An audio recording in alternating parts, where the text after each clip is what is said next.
Here's a weird detail about campaign logistics. When they are in full campaign mode, presidential candidates scramble from event to event very quickly, sometimes 3 or 4 or 5 in one day.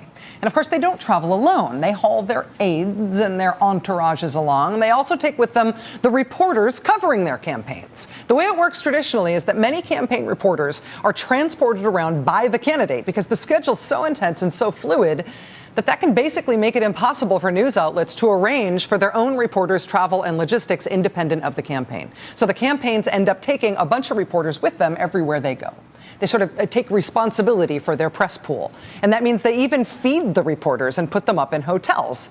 It's like a big carpool. If all the kids in the carpool were trying to catch the driver of the carpool saying something really embarrassing all the time.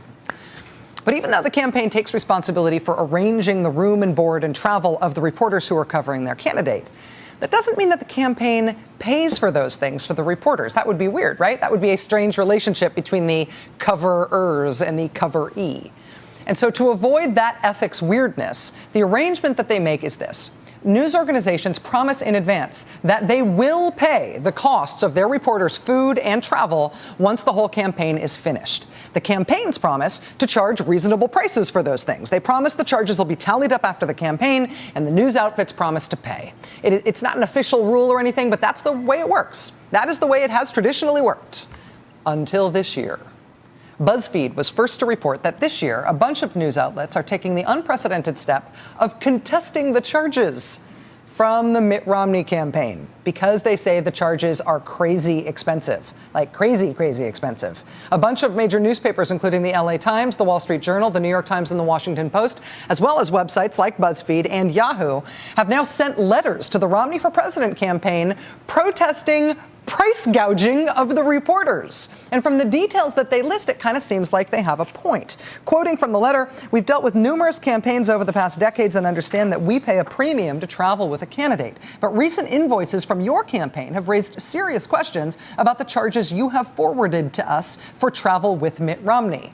Por ejemplo, $745 per person charged for a vice presidential debate viewing party. The price for one meal and a hold on October 18th, $812. A hold is just a space where the press waits after one event before leaving for another event. On the very next day, the price for a meal was $461. On October 30th, the price for food and a hold was $345. Quote, these costs far exceed typical expenses on the campaign trail. Also, it was clear to all present that the campaign's paid staff frequently consumed the food and drinks ostensibly produced for the media. Were any of the costs of these events charged to the campaign itself to cover the care and feeding of its staff? The Romney campaign, the campaign of one of the richest men to ever run for president, charged reporters $812 for a meal. We do not know at this time exactly what that $812 meal consisted of. I hope it was this. For the record, this is a hamburger with a diamond on it.